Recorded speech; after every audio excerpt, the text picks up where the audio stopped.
So welcome everyone. Thanks for being here tonight. My name is Katie Chkowski. I'm the Special Collections Librarian here at the Portsmouth Public Library in New Hampshire. I use she, her pronouns. And also joining me is Nicole Luongo Cloutier, who is the Head of Reference and Special Collections. I'd like to begin our event with our land acknowledgement. The city of Portsmouth is on the homelands of the Abenaki people who have ongoing cultural and spiritual connections to this area. According to tribal oral tradition, Abenaki people have lived in the place now called New Hampshire for more than 12,000 years, since before tribal memory. The Abenaki are part of a larger group of indigenous people who call themselves Wabanaki, or People of the Dawn, and form one of many communities connected by a common language family. Here at the Portsmouth Public Library, we are committed to acknowledging and honoring the human history tied to this land. Tonight's event is going to last until 8:30, and we plan to be respectful of your time. We've turned on subtitles for greater accessibility, but if you'd prefer not to see them, you can toggle them off at the bottom of your Zoom window. And we are recording today's event, and that video will be available on our YouTube channel in a few days. You're welcome to leave your video on, or you can turn it off, but we do ask that you keep yourselves muted during the talk. And if you have any questions during the talk, you can put those into the chat box and I'll read them out at the end of the presentation. Or you can save your questions until the end and ask them out loud. Tonight's event is part of our local history series, and we host these monthly. The next one is going to be on Tuesday, April 12th at 7 p.m. We'll be hosting Will Broussard, who will present 1816, the Year Without a Summer. And his talk will explain how the explosion of Mount Tambora in Indonesia caused weather anomalies here in New Hampshire that led to frozen lakes, frosts every month of the year, and even snow in June. And that talk will be on Zoom, and you can register for that through our library calendar. I'll put the link in the chat. And we love hearing from you about what you'd like to see at the library, so I'll share an online event feedback form, and if you fill it out, you'll help the library, and you'll be entered to win a library book bag. And this contest is only open to those who can visit the library and pick up the prize in person. So thank you again for joining us tonight. Though our city is filled with history, it isn't often that I personally find myself signing up for guided walks or other touristy things, even though I know I would learn so much about the place I live. But that's why we're really excited to be able to offer tonight's talk to you, which you can enjoy from the comfort of your own home. So with that, let me introduce tonight's speaker. Nur Shoop leads the Greene Book Tour and the Thirst for Freedom Tour, which focuses on Portsmouth's slave economy through the Civil Rights Movement. She is a Sankofa Scholar and lead tour guide with the Black Heritage Trail of New Hampshire, and she's been with the Black Heritage Trail for 8 years. An experienced tour guide, Nur has developed key strategies for sharing and interpreting conflicting histories and is certified as a guide by the National Association for Interpretation. So with that, Nur, I'm going to turn it over to you. Thank you. Good evening, everyone. My name is Nur, and my pronouns are she and her. And I'm glad to be here tonight, joining you this evening. A little bit of information about Black Heritage Trail of New Hampshire. Our mission is to tell the a hidden, unvarnished history of the area. And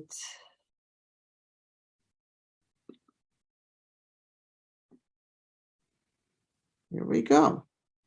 So the Greene book, it's African Americans traveling. And our Black Heritage Trail community dialogue is listen, share time, be respectful, focus on the idea, not the person. Be present, be crisp and say what is core, be open-minded, honor confidentiality. It's okay to put issues like race and class on the table, take risks, be raggedy, make mistakes, then move on. So the land acknowledgement of indigenous peoples, unlike what you may have read, when the colonialists arrived here, it wasn't vast, empty land. There was indigenous populations actually living here on this land. And it was the Abenaki, the real people of the East. Wabanaki, people of the downland. Wabanaki was a confederacy that some of the local nations had formed. Pennacook, people at the bottom of the hills, and Kawasak, the people of the pines. After Reconstruction, the roads and rail stations were policed. Intimidation and violence was used to control the African American population. There were 4,084 documented lynchings by the end of 1950. Wherever there's a lynching in town in the South, there was a spike in African Americans leaving the town to the north. From 1916 to 1970, over 6 million migrated from south to north, which is known as the Great Migration. In order to understand the Green Book, we kind of have to have the back history of why the Green Book existed and why it was used. So Jim Crow was the nickname of a white man in blackface in minstrel shows. It came to refer to laws that restricted movement of freed slaves during the Reconstruction period. Jim Crow laws were meant to make African Americans, I'm sorry, here's a picture, but I need to go back. Sorry about that. African Americans, by denying the right to vote, hold jobs, education, other opportunities, those who attempted to challenge Jim Crow laws often face arrest, fines, jail sentences, violence, and death. Jim Crow laws reached their legal climax in 1986 with the Supreme Court's case, I'm sorry, oh goodness. Pelosi versus Ferguson. Pelosi versus Ferguson makes segregation of the races legal across the country. Now segregation had full force of the law. And here is an original Jim Crow picture, I should say. So when the automobile came along, it was a game changer because in 1913, mass production of Model T started at $300 to $400. By 1925, people could buy used cars for $100. By 1929, most Americans could afford to buy a car. Buying a car freed African Americans from the indignities of riding basically public transportation, bus, train, or streetcar. It gave them a sense of freedom. African Americans from North were traveling to South to visit their relatives, going to funerals, weddings, and family reunions. In the South, places were marked where African Americans could go, but there were no signs. It was not that clear in the North and in the West. And for those of you that may have thought that when people came up North, it was fine, that is not true. There was segregation up in the North just as much as in the South. It's just, it wasn't as clearly marked. Here's the picture of a Model T. And here are some African Americans that are getting ready to travel. They are next to their cars. So when you started off on the road, you had to know where you were going. You had to have a plan, a map, and you couldn't stop anywhere and buy gas or stay overnight, eat, or use the restroom. You had to know where it was safe to stay and stop. So African Americans usually brought food. They brought blankets, sheets, so that if they had to use the side of the road for a restroom, they would use sheets. They would bring blankets, everything that they could need for the trip, just in case there was no place for them to safely stop. Here is a place that's clearly marked down south, colored dining room in rear. Where up north, it wasn't as clearly marked. And here are some signs: whites only within city limits after dark. Don't let the sun set on you. Here, understand. And if you thought that that only happened in the South, here's a photograph of a KKK parade in Portsmouth in 1923. This is one of the floats that was in the KKK parade. And here from 1925 is an article in the paper about the photograph of the Knights of the Ku Klux Klan. It was the first photograph ever made public of the officers of the Portsmouth branch. And if you look at the bottom, it says, "Why not you?"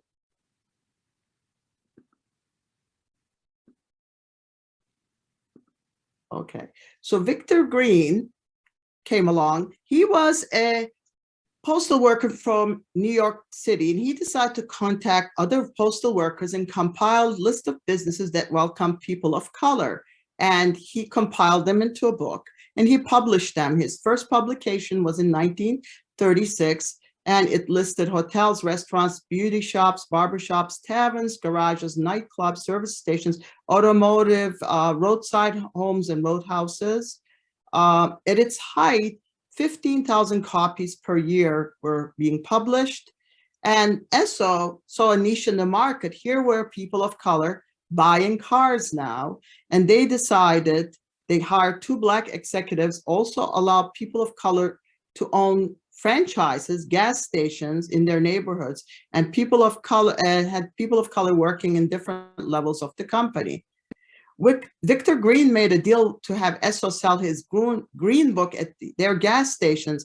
That is what put him over the top. There were other publications, but they never really made it as big or nationwide or not as well known as Victor Greene's book, Green Book, because Victor Greene had basically national, he reached nationally because his was actually selling at the gas stations.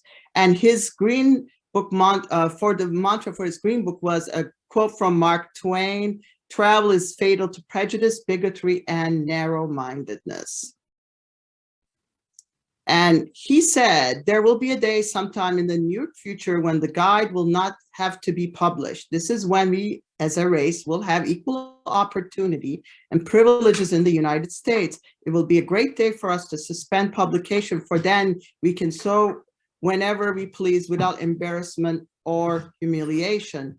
He actually never lived to see that because he died in before the Civil Rights Act of 1964 passed.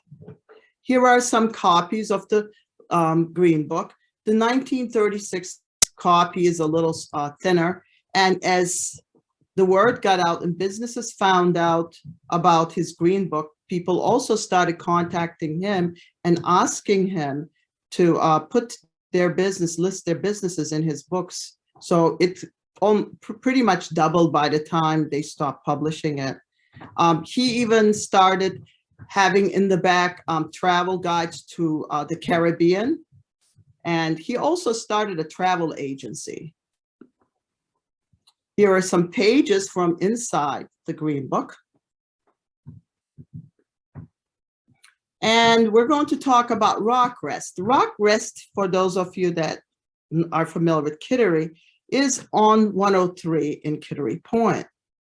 And Rockrest was run by Sinclair's, and it was a summer guest house for travelers. And it was open from Memorial Day to Labor Day, and they did not advertise in the Green Book because they didn't need to. They were booked every single year from Memorial Day to Labor Day by word of mouth. So it was not a boarding house. It did not accept drop-ins.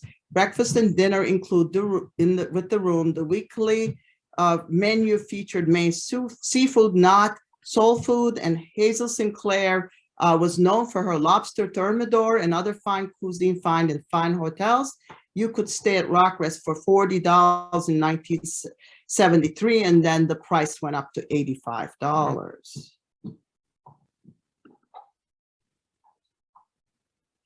To put Rockrest in context, we must understand that during this era, with the segregated accommodations, a common practice was for Black travelers to have a friend who had an extra bedroom, recommend a friend that had an extra bedroom. Most travelers to visit family celebrations or other significant occasions. When ownership became more accessible of automobile depended on segregated public transportation could be avoided and open new possibilities for leisure travel. Both Clayton and Hazel Sinclair were founding members and active in the Seacoast branch of the NAACP. Mrs. Sinclair served as treasurer. They participated in the action to integrate public accommodations locally. The 1964 Civil Rights Act, which ended the discrimination of businesses on race.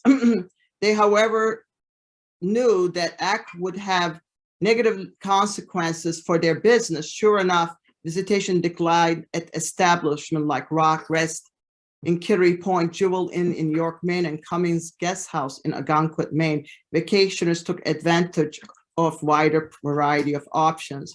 So part of what happened with the 1964 Civil Rights Act is it actually affected Black businesses, because now they had Black people of color had more options, more places, and they wanted to go see some of the places they were shut out of and weren't allowed to go, which in turn, though, the white people didn't start frequenting Black businesses and giving them business in return. So it actually really hurt a lot of the Black businesses.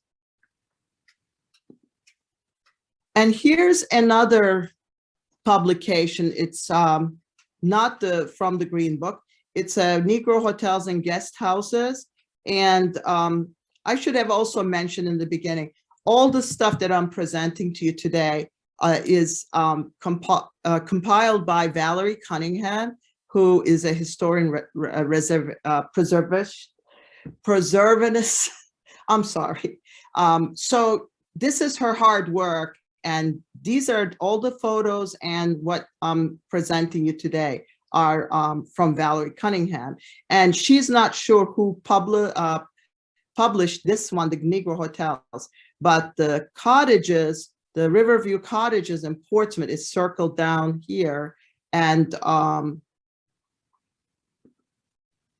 here's another publication, Travel Negro Guide. So William Blanks was a butcher by trade, and he drove a meat delivery truck with a horse for a local grocery store. He and his wife, Annie Bell, bought the property in 1918. This is on Salter Street, and named it Riverview Cottages.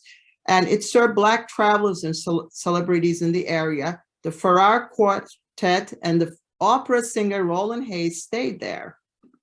And here are some guests. A photo of some of their guests. And this is Annie Bell Blanks later in life.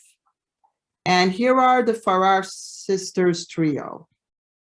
They were performing at the Old South Wardroom, which is on Marcy Street still. For those of you that have been around for a while, it used to be the Children's Museum. And in 1933. So even if you were allowed to perform in white spaces, as a person of color, you still were not allowed to stay there or eat there. So you had to go and stay in places that people of color ran. And these are photos of the Farrar sisters, the trio. And here are some tickets for their show. And here is an article from the paper about the event. And I guess it was quite a fancy place. Here are some of the, here's a piece of china from Riverview Cottages. And here is a table, one of their tables.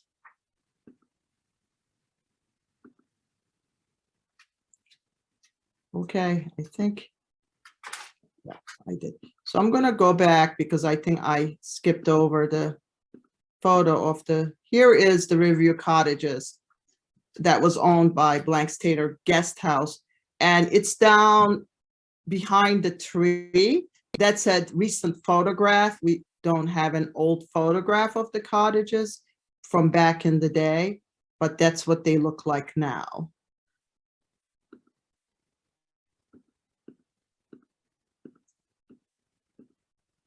And right around the corner from them was the residence of Helen and Ashley Jones. And Ashley Jones, actually, the right next to them in their yard was the little house, as they called it, AKA candy shop.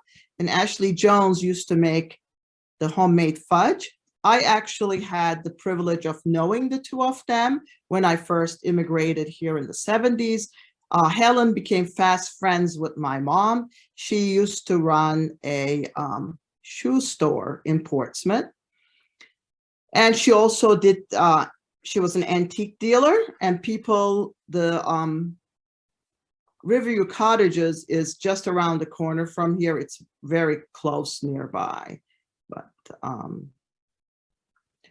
Mr. Jones told me when I was young, in Portsmouth was going through yet another gentrification, and there was a group that had started the Taxpayers Association.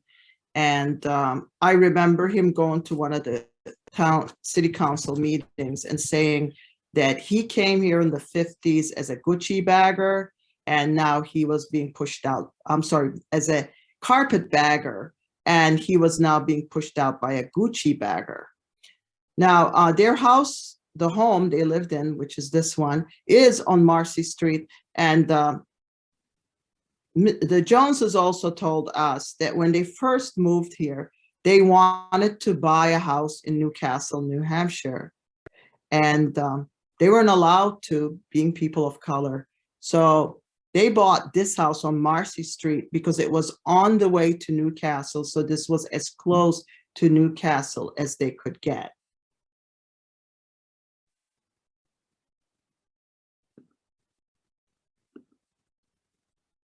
Now I'm going to talk a little bit about the urban renewal that came about in the 60s in Portsmouth. This is the old Deer Street train station. And around there was a cluster of businesses that were owned by Italians and people of color, Black people. This is on Deer Street, Harris's Southern Kitchen. And Harris's Southern Kitchen used to, I guess, have some Southern food. And even though white people didn't go in there to eat, I was told by their children that on a Saturday night, cabs would start lining up outside the restaurant because they were doing takeout. White people were taking out from the restaurant. They wouldn't come in and eat, but they were actually, they liked the food so much that they actually would send a cab to do takeout from their restaurant. And here is from the paper, Frank Howard reporting that Southern Kitchen at 141 Deer Street was broken into last night. Entry was gained by thieves who entered through a cellar way from an adjoining apartment. And one of the other businesses was Buckley's Barber Shop. He was also down on Deer Street. And here's an ad for him and the beauty salon that was next to him, Buckleys and Elise's Barber and Beauty Services. And we keep your head in our business. And here is Elise Mosley's Progressive Beauty Shop that was also on Deer Street. And here is an announcement that she's closing in 1972.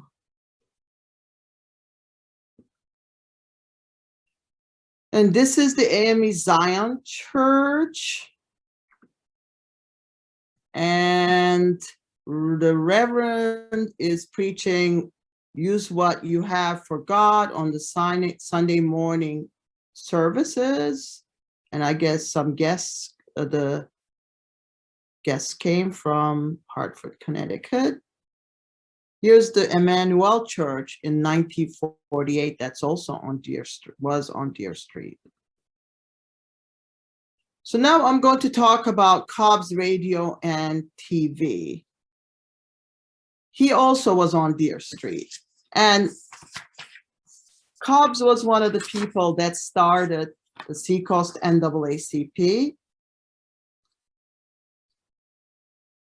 And he, in 1958, he marched with MLK in Washington in 1965. He spent 2 weeks in Mississippi for the Freedom Summer voter registration drive. And in his words, he said, I'm not going because I'm brave or want to be a martyr. To tell the truth, I'm scared, but I'm willing to take a chance. He wore thick glasses, so I guess the ongoing joke for him around town is people used to tease him about his driving and how can he see and all that. But actually, he was quite a person, and he was able to talk to anyone from lawyers to politicians to anybody that he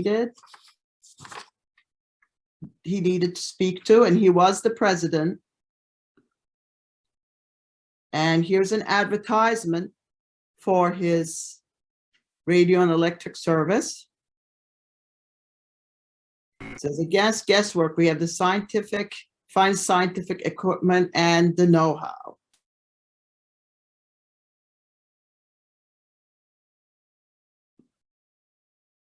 And he also had a window broken. An inspector from the police department investigated a window smashing incident reported by Thomas Cobb. Cobb said a rock was thrown through a 5-foot by 4.5-foot plate glass of his radio and television repair shop, leaving a hole measuring 3 inches by 2. And this is Ralph Reed. He actually was a supervisor at the Portsmouth Naval Shipyard, and he also was the Seacoast NAACP Legal Redress Chair. And this is talking about the NAACP starting. It's the program was held in conjunction with the presentation of a charter to the local National Association for the Advancement of Colored People. And one of the things that Reeds did with Cobb's, but Reeds and his wife were involved, and so was the Seacoast NAACP, in desegregating Wentworth by the Sea. Now, when I speak about that on my tour, a lot of people are surprised that Wentworth by the Sea was segregated, but not only was it segregated, but it was segregated after the Civil Rights Act of 1964. So the Seacoast NAACP took it to task to challenge that. And what they did is they made reservations, and Mr. and Mrs. Reeds, the legal redress person, actually made reservations. And other white people from the Seacoast NAACP also had made reservations, and they got there first and they were seated. And then the Reeds came, and the owner Smith gawked at the idea of seating them.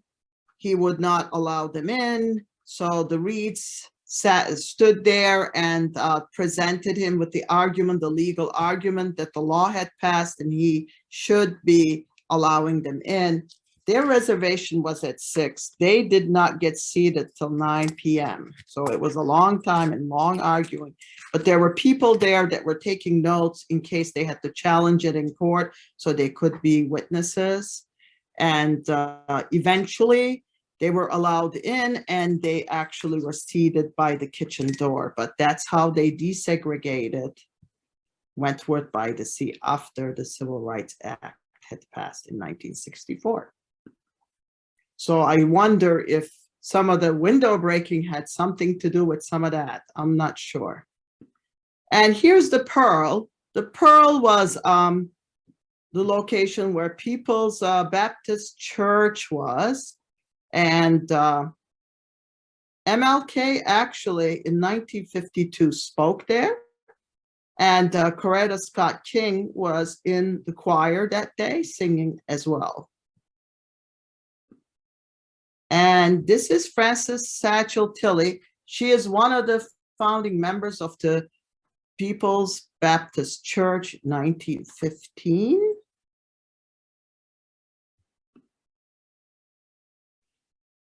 And then there's Rosary Cooper's beauty parlor. So Rosary Cooper, actually, she has a very interesting history. She originally started, so I'm going to actually read you some of her words. I worked as the children's nurse for a family that owned hotels in Florida, Arizona, and Maine. Traveled with them, cared for their 4 children. The maids and cooks had their own cottage, but I lived in the main house because I had to be near the children. I had a nice bedroom with a sitting room. At Algonquin, I would take the children on picnics to the beach. There were a lot of celebrities around there. Betty Davis would come by. She liked to play with the children and make sand houses. When I first went to the shipyard, so during the war, because the men had gone off to war, they started hiring women at the shipyard, and she was one of those women. When I first went to the shipyard, I was a file clerk, and then they were training the women on the cranes. You had to climb all those catwalks. I'm not going to say I wasn't afraid. I was, but I wasn't going to give them the benefit of the doubt of knowing it. They had the wall cranes, but they didn't pay as much as the 20 tons. So that's what I wanted. You had 3 months to qualify and 6 months to make your first rating. So I kept going up until I got to be first mate's crane operator in the 20-ton crane. That's the one that laid the keels for the submarines, the cradle, and the engines, torpedo tubes, anything like that. I worked on those 110 feet in the air. So I did that during wartime.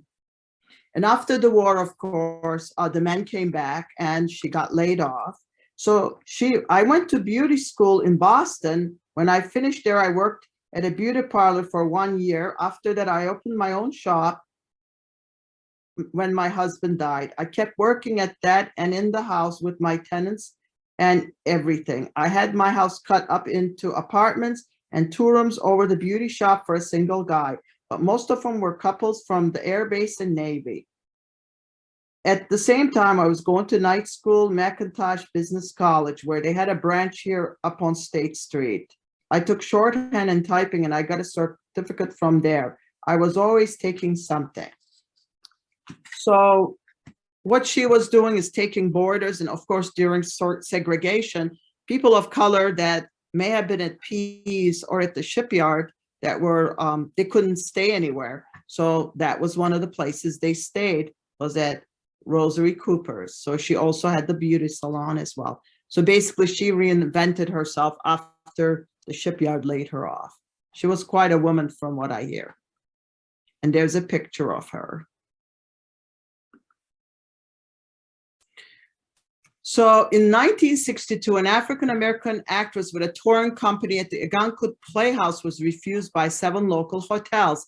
Even celebrated musicians who played at the Old Orchard Beach, Duke Ellington, Count Bessie Merger Ellington, and Cab's orchestra boys, referring to Cab Calloway and his band, seek lodging or rehearsing a rehearsal piano at the back-owned Cummings guest house, one of the few black-owned venues nearby. In York, there was the Jewel Inn, a small resort where the dining room, jukebox, and dance floor made for a place to dance on Saturday nights.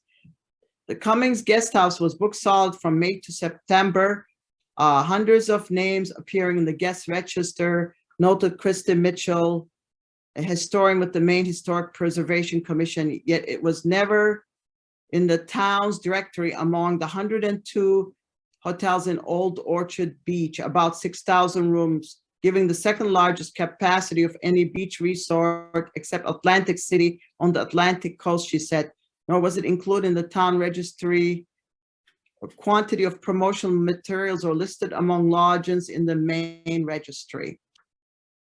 And one of the things that Rockrest and the Cummings house did, they actually knew each other. So if they had extra people, they would send them to the other place. Ethel Good Franklin was the first African woman to own property in Algonquin, and she bought it from the time she bought it, now the Hideaway Inn. She retired in the 70s. She spent every summer housing house full of vacationers. In winter, Mrs. Franklin cooked for fraternity, the university, but summer found her in Algonquin in bed and breakfast welcoming visitors. While whites had the option of staying at hotels, blacks didn't. during segregation, when there were a few places along the coast in Maine, the rooms of African Americans, Ethel Good Franklin was the exception to the rule. Her bed and breakfast was 25 to 35 per week, which included breakfast and dinner. Guests included doctors and lawyers, chauffeurs and bricklayers. Others who enjoyed her hospitality were African American actors and writers working at Algonquin Playhouse, denied lodging elsewhere due to segregation laws. Langston Hughes, the famous Black poet, stayed for a few weeks when he was performing plays at the Playhouse. And same with the Jewel Inn. Yeah, they had a jukebox and the dance floor made it a lively place on Saturday night. So if the Jewel Inn had extra people, they would call Rockrest or vice versa, and they made it work. So if you want to know more about Driving While Black, is a great book. It actually mentions Rockrest in it, but it's a great book by Gretchen Soren, and I highly recommend it. And I bet Portsmouth Library probably has it, I'm guessing. So I'm going to end there, and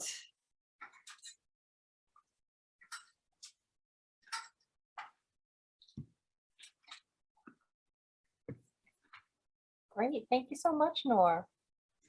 That was a lot of information, and I took some notes. I threw a lot at you. There's some people I want to research more. That was great. Folks, if you have any questions, feel free to unmute yourselves. You're also welcome to use the chat if you prefer.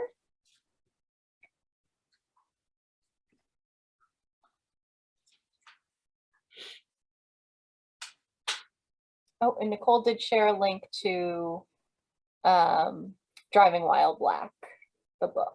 We do have it. I would also like to tell you that actually there's going to be 2 markers coming to Kittery. They're getting unveiled June 4th, one in Wallingford Square and one at Rockrest on 103, about the people staying there and how they accommodated people of color during segregation up here. That's great. I don't know how to raise my hand on this. Go ahead, Linda. Linda Cheatham, I'd heard of Rockrest when visiting Kittery for years before I moved up here full time. But one of the first times that I heard more about it from someone really in the know was when Valerie herself gave a talk at Rice Public Library about growing up.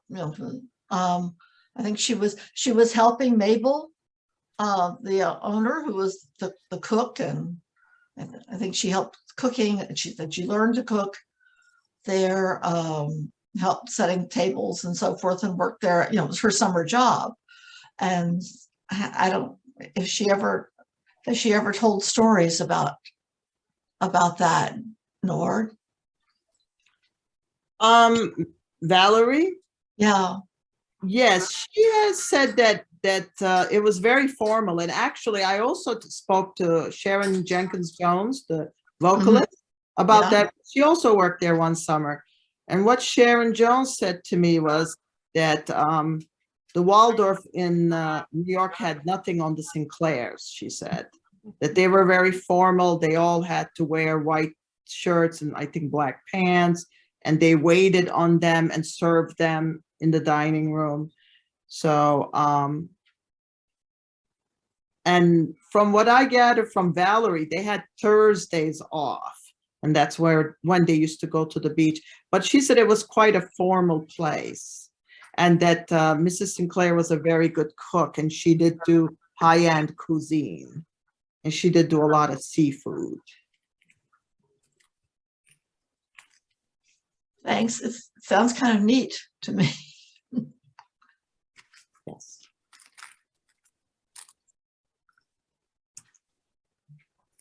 Sure, I have a And question. I'm sorry if I missed it in your talk, but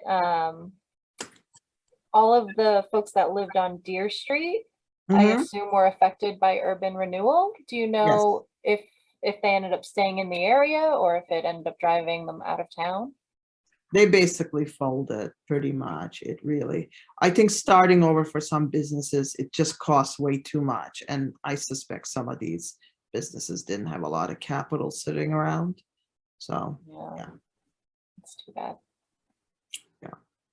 So they put, for those of you that have been here since the 70s, they replaced it with the Parade Mall. I don't know if any of you remember that. And then also the Vaughan Mall went in as well. The walkway there where Vaughan Mall is now, that also went in, so. And anybody that remembers the Parade Mall, it was an ugly cement building, so why they thought that was an improvement, I'm not really sure. I don't know. So, but there was also somebody that shined shoes that was, you know, if you were a person of color, it was not easy to be employed. So, you know, people were entrepreneurs. That's what they had to do. So there was somebody shining shoes in town. There was on Bow Street, somebody had a taxi that they were driving taxi.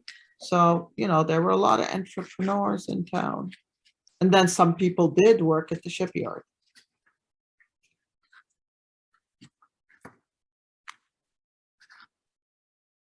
Other questions?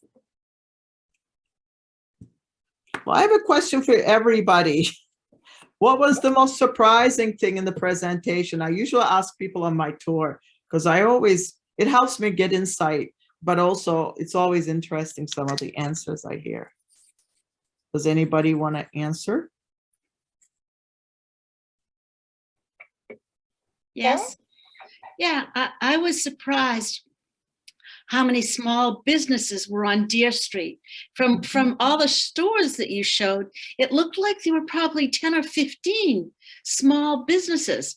And so urban renewal wiped all of those small businesses out. Yep, pretty much. And was Deer Street the end? What was the section behind Deer Street? Was that the Italian section of Portsmouth? Well, I think Deer's, yeah, that's where it was clustered was, yes, the Black businesses, and then the Italian neighborhoods were also there as well, yes. And so the Black businesses didn't move into the neighborhoods at all. They stayed separate. They were clustered on Deer Street. And then when they did urban renewal, I think a lot of them just went out of business. They just stopped existing. And did people leave town or did they stay? I think some of the people stayed. I know like the Buckleys, because their daughter still lives in Kittery. So actually, the story with Buckleys as well, that happened in Kittery when they first moved. He had the shop in Portsmouth. When they wanted to buy a house in Kittery, they wanted to buy a house on Rogers Road, and they wouldn't sell them a house on Rogers Road. So they ended up buying a house in the village, Admiralty Village. They would sell them one there, which was more Navy people, but they would not sell them one on Rogers Road, just like the Joneses with the castle they got.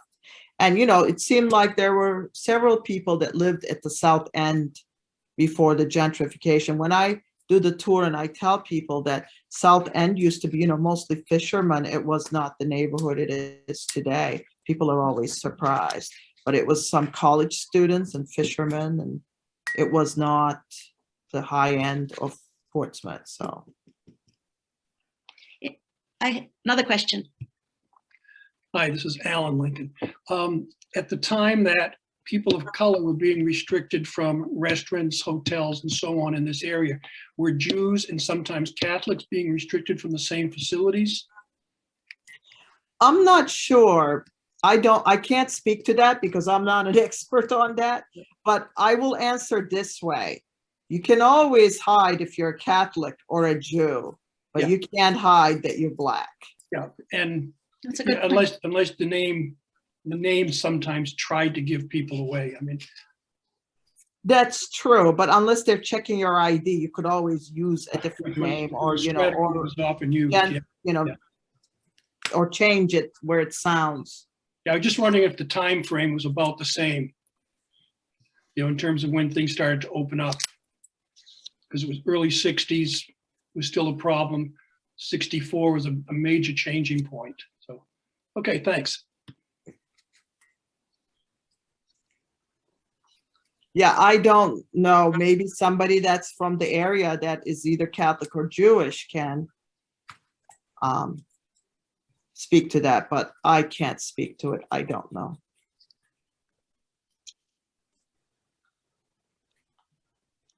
I think that the thing that surprised me most was the same as Carol, was that we think of the North End as being, it's the Italians that were pushed out of town from urban renewal. But I mean, you've clearly pointed out all of these businesses and families that were Black that were living in the same neighborhood and were affected horribly by urban renewal.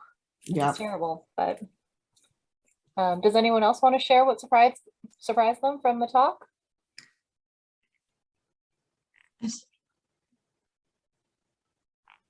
I do have a couple of comments, but they weren't really surprises. And I was just looking to see if you had Nicole or someone else wanted to speak, because I've had my turn. About the Buckleys. Mhm. At some point, they ended up on Manson Avenue Extension, which I guess was kind of, Manson Avenue was part of Admiralty Village. And I mentioned this because their story, the story of the family, like the sister and brother live, one son lives in the same house that their parents had, and his sister, who's also a pastor, lives somewhere else on the street. And Kittery made Manson Avenue Extension into Buckley Way. Mhm. Yep. Street signs have been changed with some ceremony, and I think it made front page on a Saturday in the Portsmouth Herald. That's correct. And another comment just on the North End. I'm a member of the Portsmouth Athenaeum and the exhibits committee. And the first exhibit that we had there after I arrived was based on what had happened to the North End. And I mentioned it because they seem to have the materials that were put into the exhibit included stories of Italian families and African Americans and a couple of other ethnic groups and people. We had 2,000 people come to the ceremony and to the exhibit. I think in part because in one corner we had slides that people had donated or loaned for the exhibit, and people would come in and say, "See, that's me," or "That's my mother when she was a little girl," and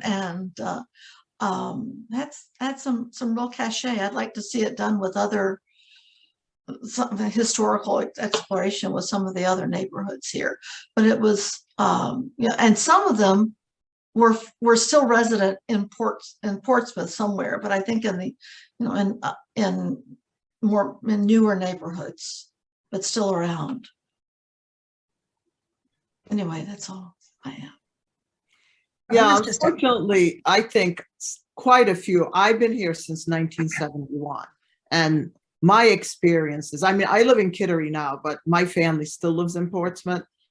But a lot of people have been forced out of the area because they just cannot afford the property taxes. They really can't. So a lot of people have left the area. They may have, moved up to North Berwick or Sanford. They might not have completely left the area, but they are not. A lot of people that I knew that I grew up in are no longer in Portsmouth. I'm not in Portsmouth, I'm in Kittery. But I don't know how that's going to play out because Kittery is getting gentrified, as you can all see as well. So we'll see how it goes. I was just going to echo what Carol and Katie said. I've been the special collections librarian and now the reference librarian here at the library for 22 years or so. And I have to say, and I worked with the North End House History Project, which is on our website as well, our portsmouthexhibits.org. And I definitely had the sense that it was Italian, and the stories that you pointed out and the people that you pointed out were not included in that history as far as I can tell. And it was at the Athenaeum that I first kind of saw that information coming out at that exhibit that Linda pointed out. So it was really fascinating to see those images of those businesses. I don't think anyone realized that Deer Street was had that particular activity going on and those people living there at that time. So thank you for pointing that out. I appreciate it. And I just wanted to mention that Nora told us before we started that there are going to be some Kittery tours as well. Nora, maybe you'd want to talk about that a little bit. Sure.